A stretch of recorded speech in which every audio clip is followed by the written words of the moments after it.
오늘 우리에게 주시는 하나님의 말씀 함께 읽겠습니다. 우리에게 주시는 하나님의 말씀은 시편 23편 1절에서 3절 말씀입니다. 우리 준비하신 성경책이나 화면의 자막을 보시고 주신 말씀 한 목소리로 읽도록 하겠습니다. 자, 여호와는 나의 목자시니, 시작. 여호와는 나의 목자시니 내게 부족함이 없으리로다. 그가 나를 푸른 풀밭에 누이시며 쉴 만한 물가로 인도하시는도다. 내 영혼을 소생시키시고 자기 이름을 위하여 의의 길로 인도하시는도다. 아멘. 낯선 해외를 여행하기 위해서는 가이드가 필요합니다. 물론 가이드가 없어도 여행을 할 수는 있겠지만 그래도 언어가 통하지 않고 그리고 또 지리도 익숙하지 않은 그리고 뭔가 대중교통을 이용하려고 해도 잘 알지 못하는 곳에서 여행을 하기 위해서는 가이드의 필요성이 그만큼 커지게 되죠. 이렇게 같은 장소를 여행을 하더라도 사실 어떤 가이드를 만나느냐에 따라서 여행의 느낌이 굉장히 달라질 수가 있습니다. 여행하는데도 이렇게 가이드의 역할, 인도자의 역할이 중요한데 하물며 우리 인생의 여정은 어떻겠습니까? 한 번뿐인 인생길을 걸어가는 우리에게는 길을 아는 누군가 그리고 그 길을 먼저 걸어본 인도자가 절실히 필요하다라는 생각을 우리는 할 수밖에 없습니다. 오늘 우리가 함께 나눌 시편 23편은 인생의 길에서 가장 확실한 가이드, 가장 확실한 인도자가 누군가에 대한 우리가 잘 알고 있는 다윗의 고백이 담겨 있습니다. 오늘 말씀을 통해 다윗이 고백하고 있는 그 인도자는 과연 내 인생 속에서도 동행하고 신뢰할 만한 분인가에 대한 확신을 가질 수 있는 그러한 은혜가 있기를 간절히 소망해 봅니다. 우리 먼저 읽었던 시편 23편 1절 말씀을 다시 한 번만 읽어보도록 하겠습니다. 자, 여호와는 나의 목자시니, 같이 읽겠습니다. 시작. 여호와는 나의 목자시니 내게 부족함이 없으리로다. 아멘. 정말 짧은 한 구절의 말씀입니다.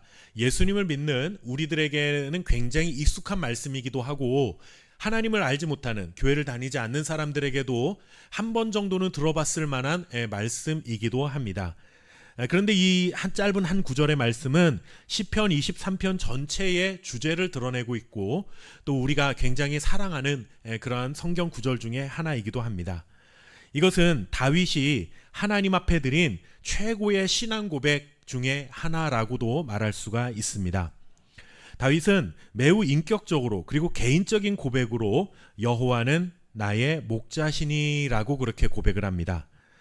다윗은 하나님을 이스라엘 전체의 하나님이 아닌 마치 자기만을 위한 하나님인 것처럼 그렇게 부르고 있죠. 나의 목자시니라고 하는 표현입니다. 우리 이스라엘을 다스려 주시는 우리의 목자라는 고백도 중요하지만 사실 우리 한 사람 한 사람이 하나님에 대한 이러한 개인적인 신앙 고백을 갖는 것이 굉장히 중요합니다. 다윗에게 하나님은 그만큼 친근한 관계였다라는 사실을 이 나의 목자시니라는 표현을 통해서 우리는 짐작해 볼 수가 있는 것이죠. 나의 하나님, 나의 것이라고 표현할 때는 그것이 그만큼 나하고 가깝다라는 의미를 가지고 있습니다. 다윗이 만왕의 왕이신 여호와 하나님을 나의 하나님으로 고백할 수 있었던 것은 그만큼 하나님을 친근한 관계 속에서 그렇게 살아가고 있었다라는 증거가 되는 말씀인 것입니다. 하나님은 나와 뗄래야 뗄 수 없는 관계입니다 라는 고백인 것이죠. 하나님은 내 인생에 꼭 필요한 분이십니다. 나라는 존재는 하나님 없이는 무의미한 존재입니다라는 하나님에 대한 절대적인 신뢰를 고백하고 있는 것이 바로 여호와는 나의 목자시니라는 고백 속에 담겨있는 다윗의 신앙 고백입니다. 다윗은 이와 같은 사실을 노래하기 위해서 하나님과 자신의 관계를 무엇에 비유하냐면 목자와 양과의 관계에 이 말씀을 비유하고 있습니다. 목자는 양을 돌보기 위해 자신을 헌신합니다. 그리고 양은 목자의 음성에 순종하며 안전을 얻게 된다라고 하는 그것을 너무나 잘 알고 있었던 사람이 바로 다윗입니다. 왜냐하면 다윗은 원래 양을 치던 목자였기 때문에 그렇습니다. 목동이었기 때문에 자신이 목자의 마음이 어떤지를 잘 알고 있었고 그리고 또 목자를 따르는 그 양들의 습성을 너무나 누구보다도 잘 알고 있었기 때문에 하나님과 자신의 관계를 목자와 양의 관계에 비유해서 지금 얼마나 우리가 절대적인 관계 안에 있는가, 얼마나 친근한 관계 안에 있는가, 이것을 노래하고 있다라는 것입니다. 사실 다윗의 인생은 정말 순탄치 않았습니다. 사실 그가 왕으로 이스라엘의 왕으로 선택받기 이전까지는 굉장히 평화롭게 살았던 사람입니다. 푸른 초장, 쉴만한 물가와 같은 곳에서 양들을 치면서 그 일이 고된 일일 수는 있겠지만 그래도 다른 사람들과 갈등을 일으키며 뭔가 싸움을 해야 되고 모함을 해야 되고 그럴 일이 별로 없었던 사람이죠. 그렇게 편안한 삶을 살았는데 오히려 하나님의 선택을 받고 이스라엘의 왕으로 선택을 받은 이후부터는 굉장히 고단한 삶을 살았던 사람이 바로 다윗이라는 사람입니다. 그의 여정 속에서, 그런 고난의 연속되는 여정 속에서 다윗은 다행히도 하나님의 은혜로운 손길을 굉장히 수없이 많이 경험했습니다. 그것 때문에 다윗이 우리에게 정말 믿음의 선조로서 유명해지게 된 것이죠. 광야에서 외로이 도망하던 시절에도 하나님의 손길을 경험했고, 사울에게 억울하게 쫓겨서 그렇게 동굴 속에서 숨어 살던 그때에도 하나님의 손길을 그는 경험했습니다. 하나님은 다윗 자신을 절대 놓지 않으셨음을 그는 깨달았고, 그 깨달음이 결국에는 무엇으로 고백되었냐 하면, 하나님, 당신은 나의 선한 목자이십니다 라는 고백으로 이어질 수밖에 없었다라는 것입니다. 하나님은 나의 목자시기 때문에 그래서 나는 부족하지 않습니다 라는 고백을 하는 것이죠. 여러분들, 부족함이 없다라고 하는 말은 모든 것이 차고 넘친다, 너무 많다라고 하는 이런 풍요롭다라고 하는 선언이 아닙니다. 그런 의미가 아니라 이 말의 의미는 하나님 안에서 더 이상 다른 것을 구하지 않아도 된다라고 하는 그런 뜻을 가지고 있습니다.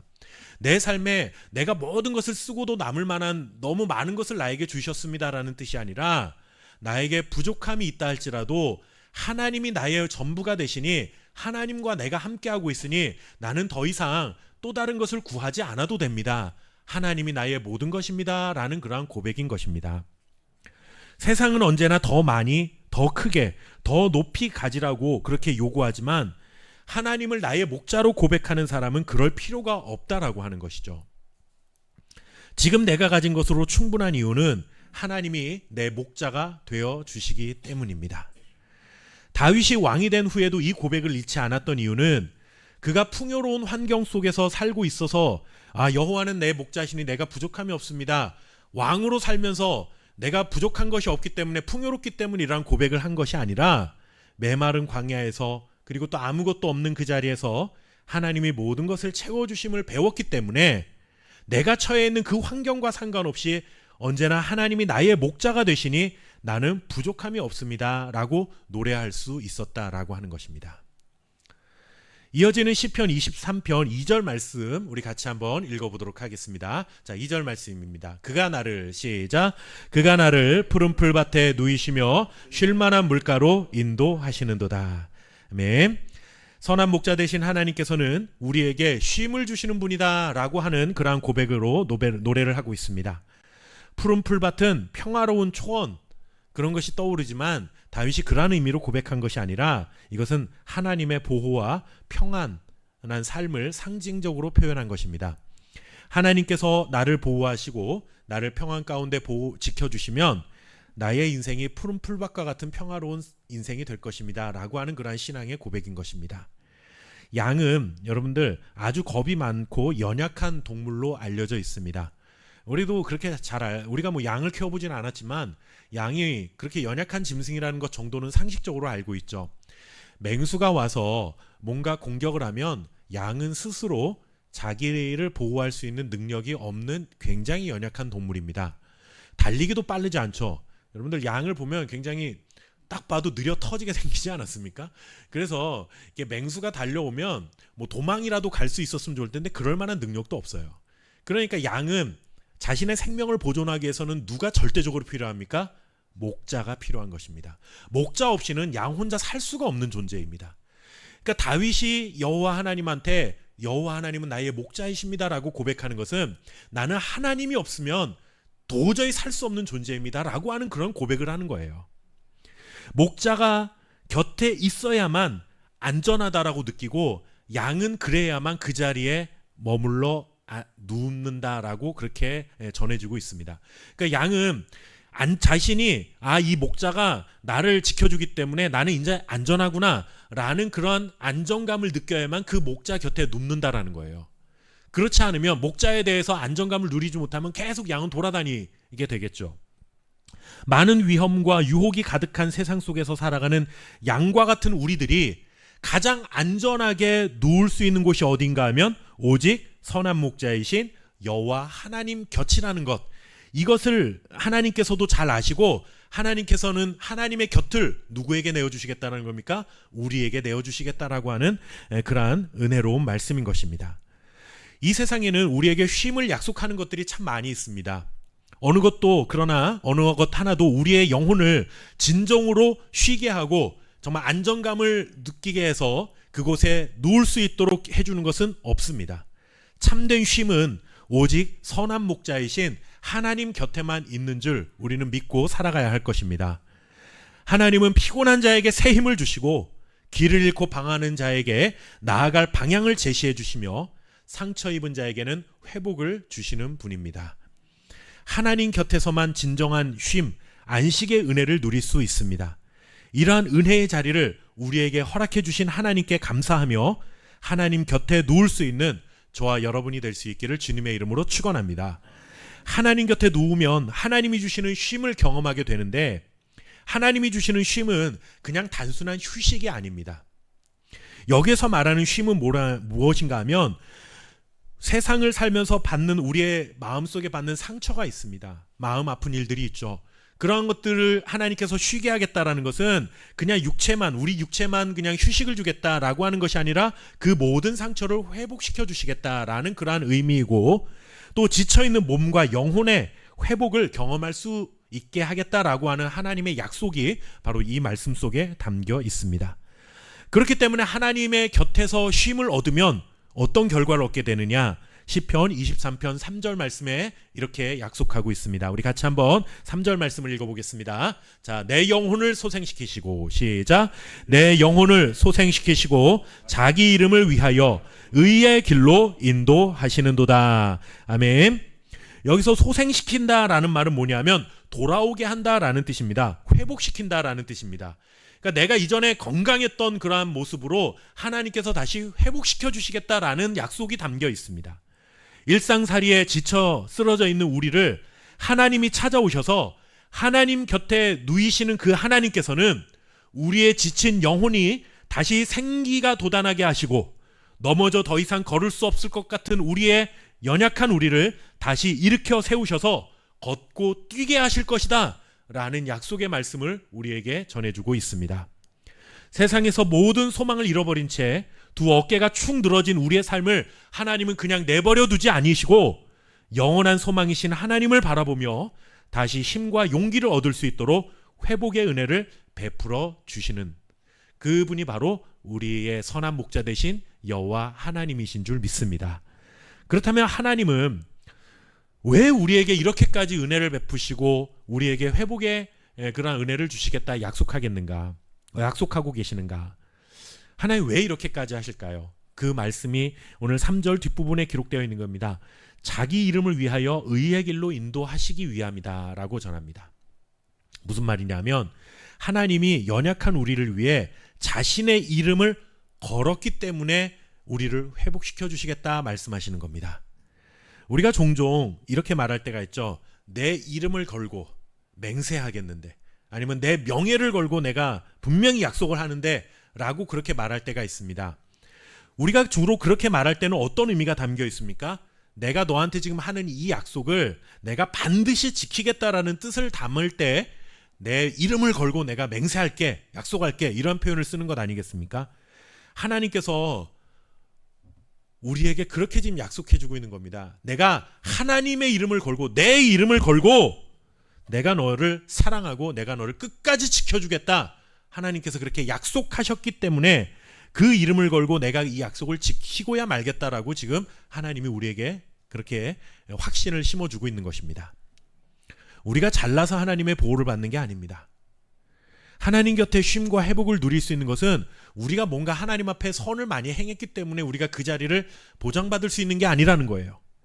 하나님이 자신의 약속을 지키시는 분이기 때문에 연약한 우리를 포기하지 않으시겠다라고 하는 하나님의 신실하신 사랑, 하나님의 놀라운 맹세가 여기에 담겨 있는 것입니다. 하나님의 인도하심은 우리의 공로 때문에 얻을 수 있는 것이 아니라 하나님께서 이름을 걸고 하신 하나님이 스스로 약속을 지키시는 은혜라는 사실을 믿으시기 바랍니다. 오늘 우리가 건강한 모습으로 하나님 앞에 예배할 수 있는 것은 내가 믿음이 좋아서 이 자리에 나와 앉아 있는 것이 아니라 하나님이 나를 보호하시고 인도하시고 나를 지키시겠다고 약속하셨고 그 약속을 하나님의 이름을 걸고 지키셨기 때문에 오늘 우리가 예배의 자리에서 하나님의 말씀을 들으며 주의 이름을 찬양할 수 있게 되었다라는 사실을 잊어서는 안 된다라고 하는 것입니다. 우리의 삶을 돌아보면 때로는 길이 너무 험해서 앞이 보이지 않은 그런 순간들도 있습니다. 여러분들 인생을 살 때 정말 룰루랄라 콧노래를 부르며 흥얼거리는 그런 날만 오는 게 아니잖아요. 때로는 정말 한 치 앞도 내다보지 못하는 인생길이 너무나 고되고 힘들어서 내 앞에 인생이 어떻게 될까 두렵고 염려가 되는 순간들이 있습니다. 그럴 때 하나님의 이름을 부르며 기도를 했는데 기도에도 응답은 더디고 하나님이 침묵하시는 것처럼 느껴지는 그러한 절망적인 순간들도 있습니다. 그러나 우리가 기억해야 할 것은 무엇입니까? 목자는 결코 양을 혼자 내버려 두지 않는다 하는 것입니다. 목자가 양의 눈에 보이지 않을 때가 분명히 있을 수는 있습니다. 다른 양을 돌보느라 잠시 내 그 양의 눈에는 안 보일 수는 있겠죠. 하지만 그렇다고 해서 목자가 그 양을 버린 것은 아니지 않습니까? 목자는 내 눈에 보이지 않는다 하더라도 목자는 쉬는 게 아닙니다. 가장 안전한 길로 양을 이끌기 위해 또 고민하고 뭔가 수고하며 노력하고 있는 것입니다. 우리가 알지 못하는 사이에도 하나님은 우리의 걸음을 푸른 풀밭과 쉴만한 물가로 인도하시기 위하여 끊임없이 우리를 위해 일하고 계신 분이라는 사실을 우리는 신뢰하고 살아가야 하는 것입니다. 그래서 다윗은 고백하는 것이죠. 선한 목자이신 여호와는 오늘도 나의 영혼을 회복시키시고 하나님의 이름을 위하여 나를 의의 길로 이끌어가고 계십니다라는 확신에 찬 고백을 드릴 수 있었던 것입니다. 이와 같은 동일한 은혜가 우리의 삶 가운데도 넘쳐나는 것을 믿고 어떤 상황에서도 내게 부족함이 없습니다라고 고백했던 다윗처럼 우리도 신앙의 고백으로 하나님을 붙들 수 있는 저와 여러분 될 수 있기를 주님의 이름으로 축원합니다. 이렇게 평화로운 푸른 풀밭과 쉴만한 물가에서 여유롭게 노래하고 있었던 다윗은 갑자기 4절 말씀에서 위태로운 전쟁터와 같은 그러한 분위기로 말씀을 바꿔내고 있는 것을 보게 됩니다. 지금까지는 뭔가 평화로운 곳에서 그저 그냥 여유롭게 하나님을 노래하는 것 같았는데 갑자기 4절 말씀을 보시면 분위기가 반전이 됩니다. 23편 4절 말씀 우리 같이 한번 한 목소리로 읽어보겠습니다. 자, 내가 사망의 음침한 함께 읽겠습니다. 시작. 내가 사망의 음침한 골짜기로 다닐지라도 해를 두려워하지 않을 것은 주께서 나와 함께 하심이라. 주의 지팡이와 막대기가 나를 안위하시나이다. 아멘. 아무리 선한 목자를 만나더라도 길을 걷다 보면 때로는 사망의 기운이 들여진 험한 골짜기를 만날 수 있다라고 하는 것입니다. 신앙의 여정에는 반드시 두려움과 위험의 골짜기는 찾아오게 마련입니다. 하나님을 믿는다고 해서 항상 푸른 초장과 쉴만한 물가에서만 사는 것이 아닙니다. 다윗은 이것을 사망의 음침한 골짜기라 표현하고 있습니다. 빛이 전혀 들어오지 않는 곳이죠. 깊은 어둠의 골짜기는 빛이 들어오지 않기 때문에 생명이 죽어버리고 맙니다. 그곳엔 모든 소망이 다 사라져버린 절망의 순간을 노래하고 있는 것입니다. 인생의 여정 가운데도 이런 골짜기는 찾아옵니다. 질병의 골짜기, 실패의 골짜기, 경제적인 어려움, 또 관계의 단절, 다른 사람으로부터 받는 마음의 상처, 이러한 것들로 인해서 우리의 인생이 온통 어둠으로 뒤덮인 것 같은, 빛이 하나도 보이지 않고 하나님이 침묵하시는 것 같은 순간들이 우리에게 찾아온다는 것이죠. 하지만 그런 순간에도 다윗은 이렇게 고백합니다. 아무리 사망의 음침한 골짜기로 내가 다닐지라도 나는 그럼에도 불구하고 해를 두려워하지 않습니다. 내가 피해를 볼 것을 두려워하지 않습니다라고 고백을 해요. 왜냐하면 그 짙은 어둠 속에 누가 함께 하시기 때문에 선한 목자 대신 하나님이 함께 하시기 때문입니다 라고 고백합니다. 하나님 앞에 우리가 가져야 될 진정한 신앙 고백이 이것입니다. 내가 하나님을 믿었더니 왜 내 인생 가운데 이런 어려운 일들이 생길까?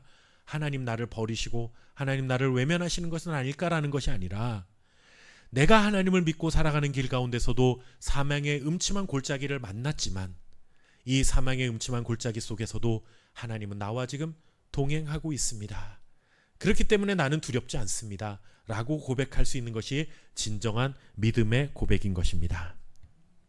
그렇게 함께 하시는 우리의 선한 목자이신 하나님은 지팡이와 막대기를 가지고 우리를 둘러싸고 있는 모든 두려움과 위험과 친히 하나님이 싸우시며 우리를 지켜주시는 용사 같은 분이다 라고 다윗은 고백합니다. 양을 지키는 목자의 손에는 반드시 무엇이 들려있냐면 지팡이, 이 막대기가 쥐어져 있습니다. 양을 인도하고 지키기 위한 상징 같은 도구이기도 하지만 맹수가 달려들면 그것을 쫓아내기 위한 공격용 무기가 되기도 하는 것입니다. 그렇기 때문에 이 목자의 지팡이라고 하는 것은 나를 보호해주는 아주 중요한 도구가 되는 것이죠. 하나님은 그저 친절하고 다정한 인도자이실 뿐만 아니라 우리를 위협하는 적과 친히 싸워 지켜주시는 용사 같은 분이다. 다윗은 그렇게 고백하는 것입니다. 양을 대신해 싸우시는 목자, 백성을 대신해서 전쟁터에 서시는 하나님, 그분이 바로 우리가 믿는 여호와 하나님이신 줄 믿습니다. 믿음으로 살아도 때로는 어둠이 덮이고 길이 막힌 듯한 순간을 만날 수 있습니다. 그러나 우리가 그때 기억해야 할 것은 하나님은 결코 우리를 그 어둠에 혼자 두지 않으신다는 사실입니다. 하나님은 지팡이로 우리를 붙드시고 막대기로 우리의 원수와 싸우시는 분이십니다. 우리가 두려움에 떨고 있을 때 하나님은 이미 우리보다 앞서 싸우고 계심을 믿고 우리가 걸어야 할 믿음의 길을 걸어갈 수 있기를 바랍니다. 전쟁터와 같은 인생 가운데서 우리를 위해 싸우시는 하나님은 우리를 위해 더 놀라운 일을 행하심을 우리가 말씀을 통해 보게 됩니다. 우리 시편 23편 5절 말씀 함께 읽도록 하겠습니다. 자, 주께서 내 원수에, 함께 읽겠습니다. 시작. 주께서 내 원수의 목전에서 내게 상을 차려주시고 기름을 내 머리에 부으셨으니 내 잔이 넘치나이다. 아멘. 원수의 목전에서라는 말은 이런 의미를 담고 있습니다. 아직 전쟁이 끝나지 않은 상황이다라고 하는 그런 의미를 담고 있습니다. 아직 위험이 도사리고 있다라는 것이죠. 4절과 연결해 본다면 사망의 음침한 골짜기를 가고 있는데 지금은 사망의 골짜기를 아직 벗어나지 못했다라는 뜻입니다. 그런데 아직까지 그러한 전투가 벌어지고 있는 전쟁의 한복판, 원수들이 나를 위협하고 있는 순간, 사망의 음침한 기운이 나를 둘러싸고 있는 그 순간에도 하나님께서는 다윗을 위해, 우리를 위해 상을 차려주시는 분이다 라고 고백을 합니다. 여기서 상을 차린다라는 것은 밥상을 차린다라는 의미인데 왜 갑자기 밥상을 차린다라는 말씀이 나왔냐면 이런 뜻입니다. 전쟁에서 여러분들 승리를 하게 되면 그 왕이 이제 전쟁터에서 나가서 승리한 병사들을 위로하기 위해서 베푸는 승전 축하연이 있습니다. 그것을 두고 상을 차린다라고 표현을 한 거예요. 자, 그렇다면 상식적으로 승전 축하연은 전쟁 중에 펼치는 것입니까? 전쟁이 끝나야 펼치는 것입니까? 당연히 전쟁을 승리로 끝냈을 때에 비로소 여는 것이 전쟁 축하연입니다. 승전 축하연입니다. 그런데 하나님께서 다윗이 고백하고 있는 건 뭐냐 하면 아직 전쟁이 끝나지 않았는데 사망의 음침한 골짜기 가운데 나는 여전히 있는데 하나님은 이미 그 한가운데서 잔치를 베풀어 주시는 분이십니다 라고 고백을 합니다. 무슨 뜻일까요? 이것은 우리의 인생에서 만나는 여러 고난의 상황들이 해결되어서가 아니라 하나님이 그 자리에서도 함께 하시기 때문에 우리는 이미 그 어려움의 자리에서도 승리가 보장된 삶을 살아가는 사람들이라 라는 것을 우리에게 보여주고 있는 것입니다. 하나님이 함께 하신다면 이 싸움의 승패는 이미 결정되었다라고 하는 것이죠. 우리가 생각하기에는 사망의 골짜기에서 그 전쟁터의 한가운데서 승리할 수 있을지 패배할지 모르는 두려운 상황이지만 하나님이 내 편이 되어주시면 이미 이 전쟁은 승리한 것과 마찬가지다라고 하는 사실입니다. 사망의 음침한 골짜기 속에 있는 우리를 위해 하나님께서 지팡이와 막대기를 가지고 싸우신다 해도 완전히 해결되지 않은 채 남아있는 문제의 그림자들은 있을 수 있습니다. 우리가 아무리 기도하며 하나님이 승리하심을 믿고 하나님께서 나를 가장 선한 길로 인도해 주실 것을 믿고 살아가도 사망의 음침한 골짜기가 드리운 그림자가 사라지지 않는 순간들이 있다라는 거예요. 그러나 하나님이 함께 하시고 하나님이 나를 지켜주신다는 믿음을 가져도 해결되지 않는 현실의 문제 때문에 두려워하지 말라라는 것이죠. 왜냐하면 이 싸움의 끝은 무엇이기 때문에 100% 승리가 보장되어 있기 때문에 하나님께서는 싸움 중에도 너를 위해 승전 축하연을, 그런 잔치를 벌여주시는 분이시다 고백하고 있습니다. 변하지 않는 현실 때문에 두려워하거나 절망하지 마십시오. 기도했는데 왜 응답이 없냐고 낙심하지 마십시오. 왜냐하면 하나님은 전쟁터 한가운데서도 원수들이 나의 생명을 위협하는 그 순간에도 승전 축하연을 열어주시는 잔치집의 주인이시기 때문에 우리는 이와 같은 기쁨으로 살아갈 수 있는 것입니다. 우리의 삶에는 여전히 해결되지 않은 문제들이 있습니다. 여전히 힘든 관계들이 있습니다. 또 한 문제가 해결되면 다 끝날 것 같지만 또 다른 문제가 우리를 기다리고 있습니다. 불안한 요소들이 있죠. 하지만 그러나 어둠 한가운데서도 하나님은 그 자리에 은혜의 상, 잔치의 상, 승리의 상을 차려놓으시고 우리를 위해 잔치를 벌이시는 분이심을 믿습니다. 중요한 것은 내 상황이 변했느냐가 중요한 것이 아닙니다. 전쟁이 끝났느냐, 사망의 음침한 골짜기를 다 빠져나왔느냐가 중요한 것이 아닙니다. 그것과 상관없이 하나님이 지금 나와 함께하고 있느냐가 중요한 것이죠. 아무리 푸른 풀밭과 여러분들 푸른 초장과 쉴만한 물가에 있어도 만약에 목자가 없는 양은 언제든지 맹수가 와서 그를 잡아먹을 수 있는 겁니다. 그러나 사망의 음침한 골짜기에 있다 할지라도 나를 지켜주시는 목자, 나를 위해 싸우시는 용사 같은 여호와 하나님이 나와 함께한다면 그곳에서는 나는 안전하게 살 수 있다라고 하는 그러한 삶의 고백을 다윗이 지금 드리고 있는 것입니다.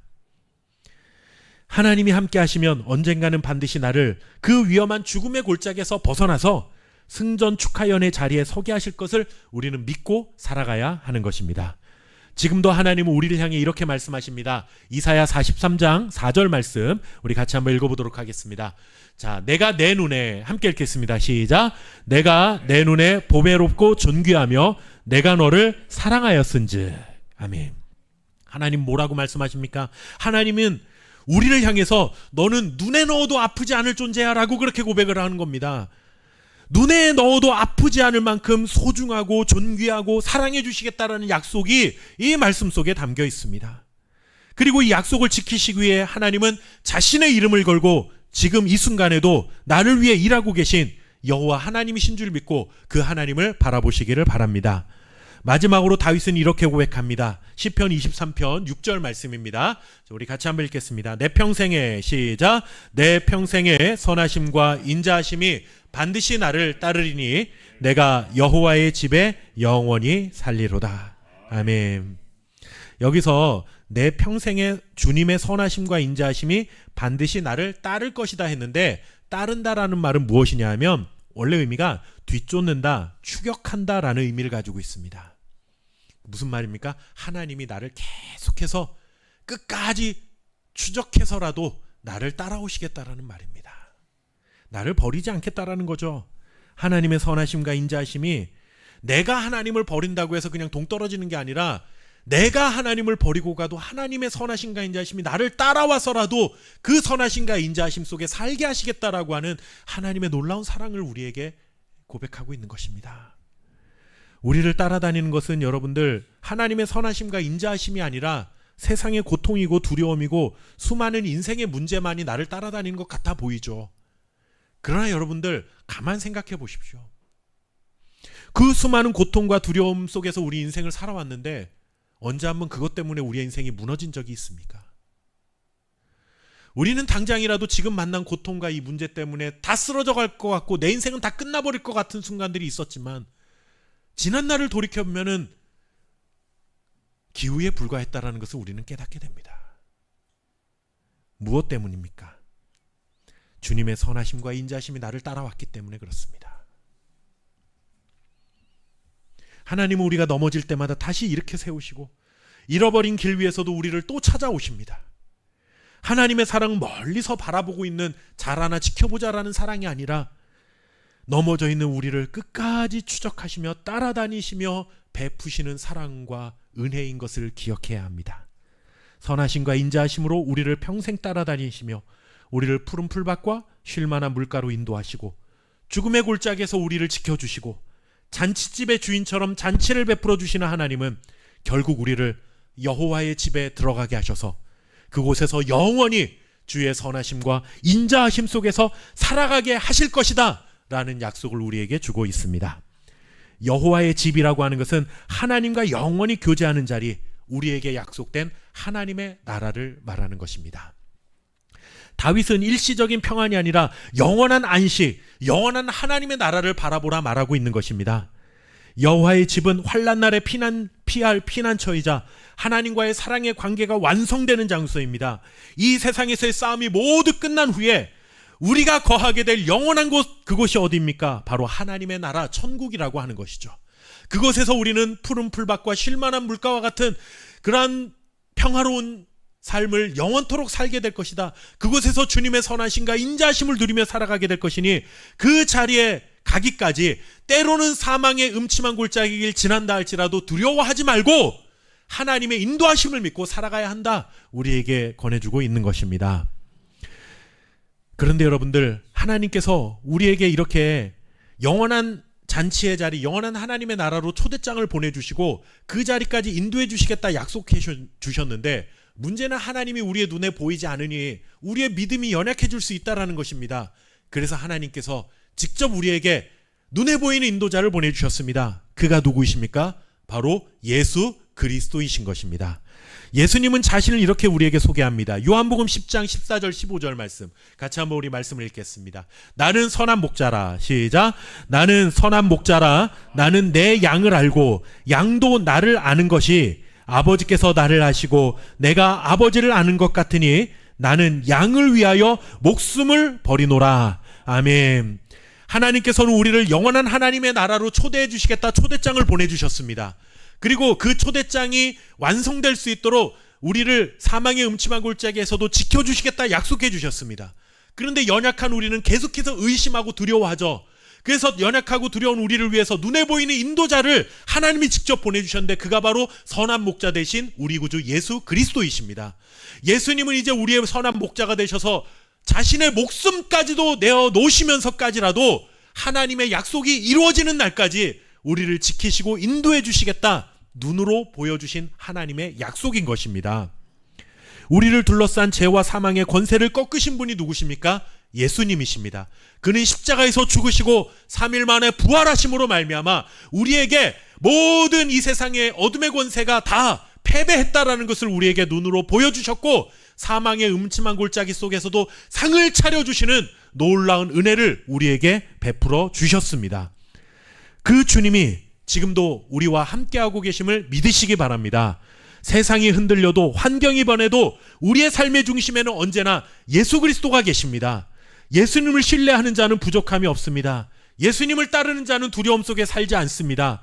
예수님과 동행하는 자는 결국 영원한 잔치의 기쁨에 참여하게 될 줄 믿습니다. 참 목자요 또 용사요 잔치집 주인이신 예수 그리스도를 온전히 신뢰하며 살아갈 수 있는 우리 함께교회 성도님들 되시기를 주님의 이름으로 축원합니다. 기도하겠습니다. 살아계신 아버지 하나님, 감사합니다. 오늘도 선한 목자 되시며 사망의 음침한 골짜기 속에서 지팡이와 막대기를 드시고 우리를 위하여 싸우시며 원수들 앞에서 승전 축하연을 여시는 하나님을 바라볼 수 있도록 우리에게 믿음을 더하여 주옵소서. 영원한 하나님의 나라에 이르기까지 선한 목자 되신 주님께서 우리와 동행하시고 우리를 지켜주시는 줄 믿습니다. 우리가 인생의 길에서 누구와 동행할 것인가 고민하지 않게 하시고 선한 목자 되신 주님과 함께 걸어갈 수 있는 믿음의 사람들이 될 수 있도록 축복하여 주옵소서.